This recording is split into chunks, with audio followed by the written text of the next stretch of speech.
श्रीपतराव भोसले हायस्कूलच्या प्रांगणात उभा करण्यात आलेल्या गुरुवर्य के.टी. पाटील यांचा अनधिकृत पुतळा येत्या 3 दिवसात स्वतःहून काढून घ्यावा, अन्यथा प्रशासनाच्या वतीने हा पुतळा काढण्याबाबतची कार्यवाही करण्यात येईल, अशी अंतिम नोटीस जिल्हाधिकारी डॉ. सचिन ओंबासे यांनी 10 एप्रिल 2024 रोजी आदर्श शिक्षण प्रसारक मंडळाच्या अध्यक्षांना बजावली होती.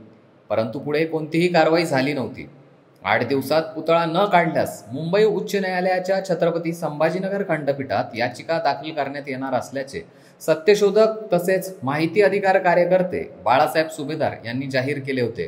त्यानंतर जिल्हाधिकारी डॉ. ओंबासे यांनी नगर परिषदेच्या मुख्य अधिकाऱ्यांना पोलीस बंदोबस्तात हा पुतळा हटवण्याचे आदेश दिले आहेत. विनापरवानगी घेता हा पुतळा बसवण्यात आला होता. यामुळे मोठा वाद देखील निर्माण झाला होता.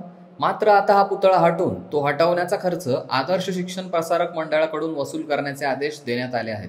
श्रीपतराव भोसले हायस्कूलच्या प्रांगणातील उभ्या करण्यात आलेल्या गुरुवर्य के.टी. पाटील यांचा अनधिकृत पुतळा वारंवार संधी देऊनही काढून न टाकल्याने आता नगर परिषद मुख्य अधिकारी यांना पोलीस बंदोबस्तात हा पुतळा काढून टाकण्याचा आदेश डॉ. ओंबासे यांनी काढलाय. आदर्श शिक्षण प्रसारक मंडळ संस्थेचे सुधीर पाटील यांच्या हस्ते या पुतळ्याची स्थापना करण्यात आली होती.